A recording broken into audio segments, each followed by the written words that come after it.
Jagan guarantee చేపల కొట్ల, Jagan guarantee mutton షాప్సా, Jagan గారికి ఎడ్యుకేటెడ్ పీపుల్ చదువుకున్న వాళ్ళు ఎవరు సపోర్ట్ చేయరా? నేను జగన్ గారి పాలసీస్ ని సిబిఎన్ గారితో కంపేర్ చేసిన వీడియోస్ కింద వచ్చే కామన్ కామెంట్స్ లో ఒకటి, విజయ్ నువ్వు చదువుకున్నవాడు కదా, జగన్ గారిని ఇక్కడ ఎలా సపోర్ట్ చేస్తావు? ఏది ఆ వీడియోలో ఆ పర్టికులర్ ఇష్యూ పట్ల డేటా చూపిస్తా, పాయింట్ బై పాయింట్ అందులో నాకు కనిపించిన మెరిట్స్ ఏంటి అని చూపించిన, క్లియర్ గా లాజికల్ గా ఎక్స్ప్లెయిన్ చేసినా కూడా ఈ కామెంట్ పెడుతున్నారు.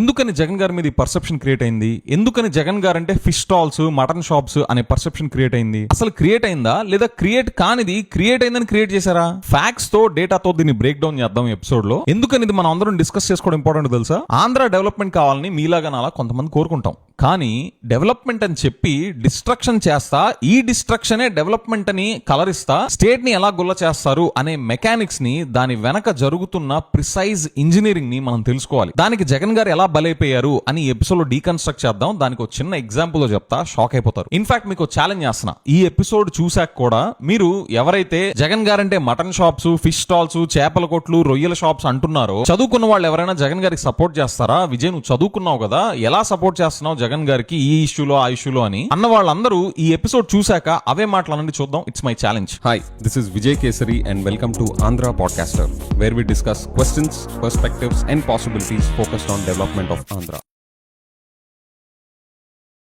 ఒక చీఫ్ మినిస్టర్ బాగా పర్ఫామ్ చేశారా లేదా అని చెప్పి మీరు నేను కామన్ పీపుల్ గా ఎలా తెలుసుకుంటాం? ఈ చెత్త మసాలా న్యూస్ ఛానల్స్ లో చూపించే టమ్కి దాని గురించి మాట్లాడకండి. మీరు నేను ఇండివిజువల్ గా థింక్ చేసి ఉన్న సీఎం గానీ పాత సీఎంస్ గానీ ఎలా పర్ఫామ్ చేశారు అని అసెస్ చేయాలి లేదా ఎవాల్యుయేట్ చేయాలంటే ఏం చేస్తాం? ఎవరి టైంలో మన ఆదాయం పెరిగింది, మన తలసరి ఆదాయం ఎవరి టైంలో పెరిగింది, మన స్టేట్ జీడిపి ఎవరి టైంలో పెరిగింది అని చూస్తే ఒక ఐడియా వస్తుంది. ఇక్కడ ట్విస్ట్ ఏంటంటే, మన స్టేట్ జీడిపి పెంచినా, మన స్టేట్ లో ఉన్న తలసరి ఆదాయం పెంచినా కూడా మన స్టేట్ ని ఒక చీఫ్ మినిస్టర్ గుల్ల చేయొచ్చు. ఎలాగా?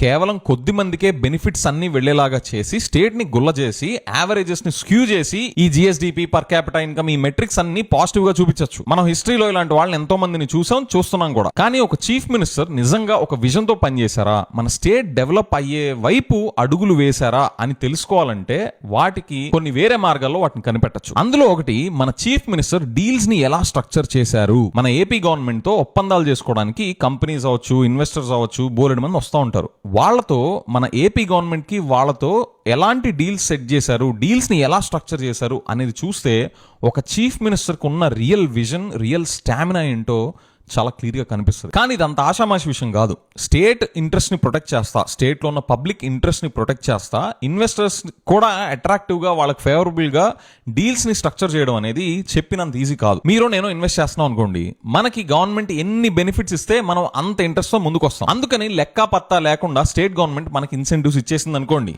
లాస్ అయ్యేది ఎవరు? మన ఏపీ గవర్నమెంట్. అలా అని ఇన్సెంటివ్ సరిగ్గా ఇవ్వట్లేదు అనుకోండి, మనం ఏం చేస్తాం? పక్క స్టేట్స్ కి వెళ్ళిపోతాం. అప్పుడు లాస్ అయ్యేది ఎవరు?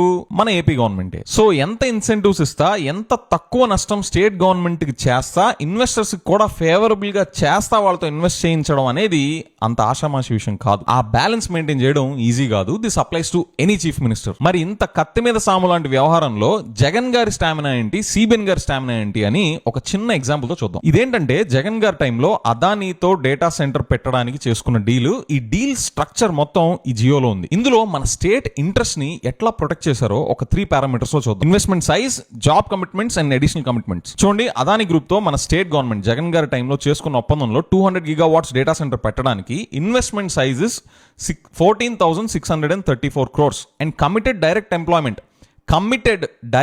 Employment is 24,990 jobs. 25,000 జాబ్స్. మీరు అక్కడ గమనించండి, ఇండైరెక్ట్ జాబ్స్ కాదు, డైరెక్ట్ ఎంప్లాయ్మెంట్ 25,000 జాబ్స్ అని వాళ్ళు రిటర్న్ గా జియోలో డాక్యుమెంట్ చేసి వాళ్ళకి ఇన్సెంటివ్స్ ఇచ్చారు జగన్ గారి టైంలో. అదేంటి విజయ్, డేటా సెంటర్ తో 25,000 జాబ్స్ ఎక్కడ వస్తాయి? చెవులో పూలు పెడుతున్నాం అంటే, yes, you are correct. Data centre ఒక్కదాంతో అన్ని జాబ్స్ రావు. కాబట్టి జగన్ గారు ఆ డీల్ ని ఎలా స్ట్రక్చర్ చేశారంటే, ఈ డేటా సెంటర్ తో పాటు మీకు ఇన్ని ఇన్సెంటివ్స్ ఇస్తున్నాం కాబట్టి మీరు IT business park, skill university and recreation centre ఇవన్నీ పెడితేనే, వాటితో పాటు మీరు 25,000 జాబ్స్ క్రియేట్ చేస్తేనే మీకు ఇన్సెంటివ్స్ అన్ని ఇస్తాము అని క్లియర్ గా డాక్యుమెంట్ చేసి లిఖితపూర్వకంగా ఒప్పందంలో మెన్షన్ చేశారు ఇన్ దట్ జియో. అంతేకాదు ఈ ప్రాజెక్ట్ ఇంప్లిమెంటేషన్ టైమ్ లైన్స్ ఏంటి, ఫేజ్ 1 నుండి ఫేజ్ 7 దాకా ఎంత కెపాసిటీ ఎన్ని ఇయర్స్ లో కంప్లీట్ చేయబోతున్నారు, ఒక్కొక్క ఫేజ్ కి ఎంత percentage of jobs employment create చేయాలి అని క్లియర్ గా డాక్యుమెంట్ జియోలో లిఖితపూర్వకంగా మెన్షన్ చేశారు. సో జగన్ గారి టైంలో అదాని గ్రూప్ తో డేటా సెంటర్ పెట్టడానికి వాళ్ళు ఎలాంటి టర్మ్స్ అండ్ కండిషన్స్ మీట్ అయితేనే వాళ్ళకి ఇలాంటి ఇన్సెంటివ్స్ ఇస్తాం, ఎలాంటి జాబ్ కమిట్మెంట్స్ వాళ్ళు ఇస్తే వాళ్ళకి ఇన్సెంటివ్స్ అప్లికబుల్ అవుతాయి అని ట్రాన్స్పరెంట్ గా లిఖితపూర్వకంగా డాక్యుమెంట్ లో ఆ జియోలో మెన్షన్ చేసి ఆ డీల్ ని స్ట్రక్చర్ చేశారు జగన్ గారు. ఇది జగన్ గారి కథ, జగన్ గారి స్టామినా. ఇప్పుడు మన విజనరీ అని చెప్పుకునే సిబిఎన్ గారి దగ్గరకు వద్దాం. గూగుల్ తో 1 GW డేటా సెంటర్ పెడుతున్నాం అని చెప్పి టమ్కి వేసుకుంటున్నారు కదా సిబిఎన్ గారు. సిబిఎన్ గారు ఆయన అడ్మినిస్ట్రేషన్ లో ఆయన డీల్ ఎలా స్ట్రక్చర్ చేశారో తెలుసా? చూడండి, ఆ జియోలో చూడండి, లిఖితపూర్వకంగా ఏం రాశారో చూడండి. ఆ ఇన్వెస్ట్మెంట్ సైజ్ మెన్షన్ చేశారు, 87,520 కోట్లు ఇన్వెస్ట్మెంట్ సైజ్ అని మెన్షన్ చేశారు. కానీ ఎన్ని జాబ్స్ క్రియేట్ అవుతున్నాయని చెప్పి మెన్షన్ చేశారో తెలుసా?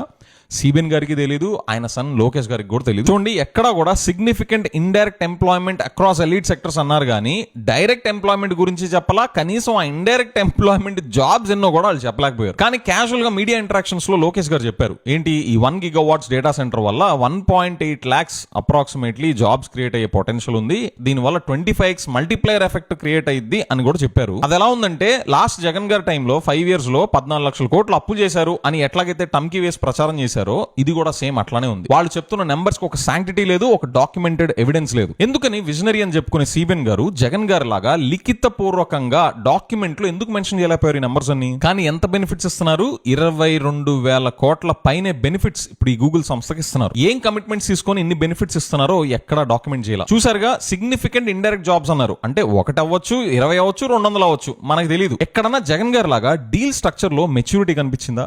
జగన్ గారి లాగా ట్రాన్స్పరెన్సీ మెయింటైన్ చేశారా? ప్రాజెక్ట్ ఇంప్లిమెంటేషన్ టైమ్ లైన్స్ ఏవి? జగన్ గారి లాగా year on year, phase by phase ఎన్ని జాబ్స్ క్రియేట్ అవుతాయి, ఎంత కెపాసిటీ యాడ్ అవుతుంది అని క్లియర్ గా టైమ్ లైన్స్ బేస్ లో ఎక్కడ మెన్షన్ చేశారా? మన state government, state public interest ఎక్కడ ప్రొటెక్ట్ చేశారు? జాబ్స్ కమిట్మెంట్ లేదు. పోనీ ఈ ప్రాజెక్ట్ వల్ల గానీ, ఈ ప్రాజెక్ట్ వల్ల మిగతా కంపెనీస్ రావడం వల్ల గానీ, షార్ట్ టర్మ్ లో గానీ, లాంగ్ టర్మ్ లో గానీ, ఏ రూపంలో అయినా ఏపీ గవర్నమెంట్ కి ఎంత ట్యాక్స్ రెవెన్యూ రాబోతుంది, ఎంత ఆదాయం రాబోతుంది అని ఎక్కడన్నా డాక్యుమెంట్ చేశారా? అసలు ఈ డీల్ మొత్తంలో ఏపీ పబ్లిక్ కి మంచి జరిగింది, ఏపీ గవర్నమెంట్ కి గానీ లేదా పబ్లిక్ ఇన్ జనరల్ అందరికీ మంచి జరిగింది అని ఏం చూసి కన్క్లూడ్ చేయాలో చెప్పండి. గూగుల్ డేటా సెంటర్ వస్తే దాన్ని చూసి ఏపీ బ్రాండ్ ఇమేజ్ పెరిగిద్దా? దాన్ని చూసి మిగతా కంపెనీస్ అన్ని పరిగెత్తుకుంటూ ఇన్వెస్ట్మెంట్ చేస్తాయా? అంటే ఇన్వెస్టర్స్ అనేవాళ్ళు మరీ అంత పిచ్చోళ్ళ కనిపిస్తున్నారా?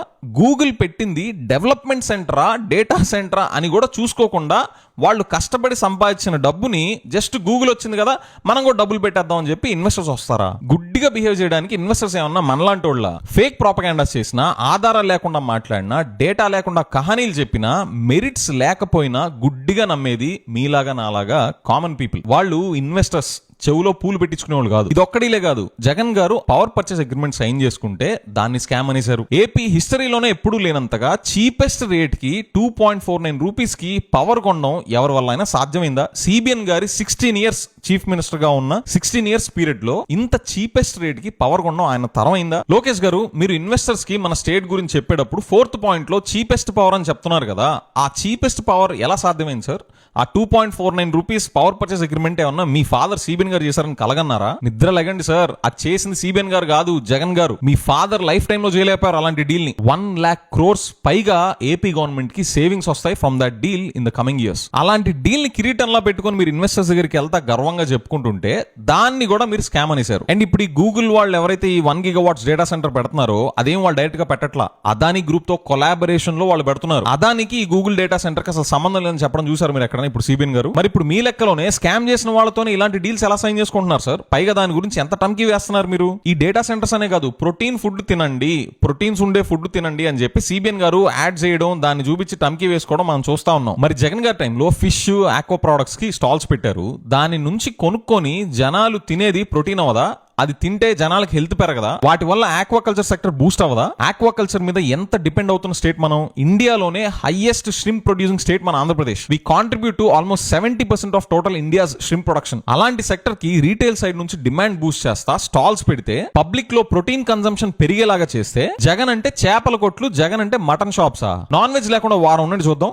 అంత ఇష్టంగా తినే నాన్ వెజ్ ఫుడ్ ని ప్రాసెస్ చేసే ఫిష్ స్టాల్స్, మటన్ షాప్స్ అంటే అంత చులకన? ట్రంప్ ఎఫెక్ట్ వల్ల ఆక్వా సెక్టర్, ఆక్వా ఎక్స్పోర్ట్స్ దెబ్బతింటున్నాయి, మొర్రో కాపాడండి మొర్రో అని సిబిఎన్ గారు, మోదీ గారు వెనక పడుతున్నారు కదా. ఇలాగ జగన్ గారు చేసినట్టు ఆక్వా ప్రొడక్ట్స్ కి స్టాల్స్ పెట్టిన వాటిని కంటిన్యూ చేసుంటే ఎక్స్పోర్ట్ డిమాండ్ తగ్గినా, ఎక్స్పోర్ట్ రేట్స్ పడిపోయినా డొమెస్టిక్ డిమాండ్ కి కేటర్ చేస్తా ఈ స్టాల్స్ మన ఆక్వా ఫార్మర్స్ కి, ఆ ఎంటైర్ సప్లై చైన్ కి ఎంత హెల్ప్ అయ్యేది. జగన్ గారు డెమాన్స్ట్రేట్ చేసిన థింకింగ్ ఏంటి, సిబిఎన్ గారి థింకింగ్ ఏంటి, అసలు సిబిఎన్ గారికి డెవలప్మెంట్ కి లింక్ ఏంటో 2 years పైనుండి అడుగుతున్నా నాకు దానికి ఆన్సర్ మాత్రం దొరకట్లా. ఇంకొక ఇంట్రెస్టింగ్ విషయం గమనించారా, సిబిఎన్ గారు ఏ ఇండస్ట్రీ బాడీస్ ని కలిసినా, సిఐఏ అవ్వచ్చు, ఫిక్కీ అవ్వచ్చు, వాళ్ళ మీటింగ్స్ లో మాట్లాడే మాటల్లో వచ్చే కామన్ వర్డ్ ఏంటో చెప్పండి?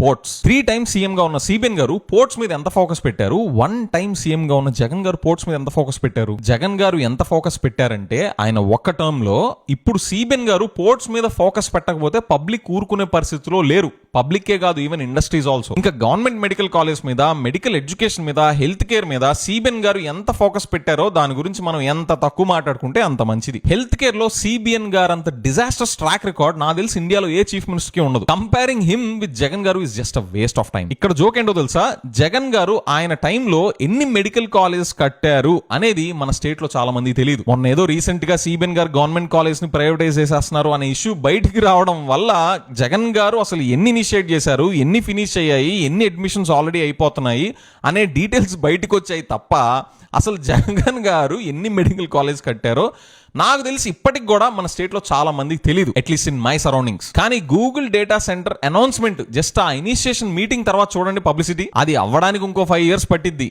దానివల్ల ఎన్ని జాబ్స్ వస్తాయి, మన స్టేట్ కి ఎంత ఆదాయం వస్తుందో ఎక్కడ అఫీషియల్ డేటా లేదు. కానీ టమ్కి పబ్లిసిటీ మాత్రం ఏ లెవెల్లో ఉంది చూసారా? ఏమో సార్ జగన్ గారు, మీరు కళ్ళు తెరవాలో లేదా పబ్లిక్ కళ్ళు తెరవాలో తెలియదు కానీ మా కళ్ళు పోతున్నాయి సిబిఎన్ గారు అండ్ కో చేసే సర్కస్ చూడలేక. ఫ్రెండ్స్ నాకు చెప్పండి, చదువుకున్న వాడిగా మీరు నన్ను చూస్తారో, లేదా మిమ్మల్ని మీరు చదువుకున్న వాళ్ళు అనుకుంటారో, లేదా ఒక కామన్ పర్సన్ లో ఆలోచించి కామన్ సెన్స్ తో మీరు మాట్లాడతారో మీరు డిసైడ్ చేసుకోండి.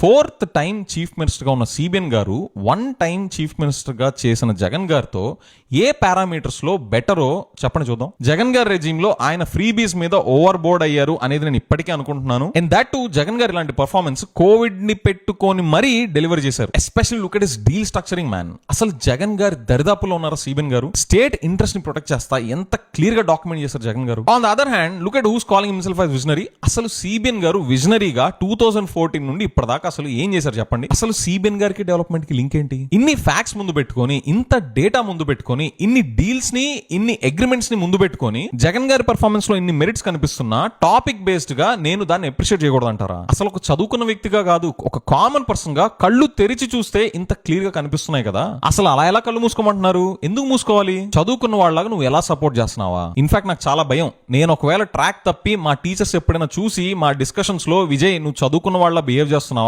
కళ్ళ ముందు అంత క్లియర్ గా ఫ్యాక్ట్స్, డేటా అండ్ మెరిట్స్ అంత క్లియర్ గా కనిపిస్తుంటే నువ్వు దాని మీద పని కట్టుకొని ఎలా కళ్ళు మూసుకొని ఉంటున్నావు అని నా టీచర్స్ ఎక్కడ నన్ను తిడతారని నా భయం. So point is, there is no technical evidence why I must not support Jagan Garu when the merits are clearly in his favor. But CBN Garu knows how to play with perceptions because perceptions are easy to make but hard to break. పాపం పవన్ కళ్యాణ్ గారికి ఇవేమి తెలియవో, ఆయనకు అర్థం కావో తెలియదు కానీ 15 years power లో ఉండాలంటున్నారు. Sir Pawan Kalyan గారు, మీ performance, మీ government performance Jagan గారితో పోలిస్తే ఇంత డిజాస్టర్స్ గా ఉందని ప్రతి పారామీటర్ లో చూస్తున్నారు కదా. ఇలాగ మీరు పెట్టుకొని పవర్ లో 15 ఏళ్ళు ఉంటే ఏం లాభం, 150 ఏళ్ళు ఉంటే ఏం లాభం చెప్పండి ఆంధ్రాకి? అయినా మీకు ఇవన్నీ పట్టించుకోవడానికి మీ బిజీ షెడ్యూల్ లో టైం ఎక్కడ ఉంటుందిలేండి. కానీ ఫ్రెండ్స్, నేను చెప్పింది మీకు సెన్సిబుల్ గా అనిపిస్తే మన ఆక్వా ఫార్మర్స్ కమ్యూనిటీని రెస్పెక్ట్ చేస్తా, ఫిషర్మెన్, ఫిషర్ ఫోక్ కమ్యూనిటీని అందరినీ రెస్పెక్ట్ చేస్తా, కామెంట్స్ లో ఫిష్ అని టైప్ చేయండి. With that I will see in the next episode. Bye by.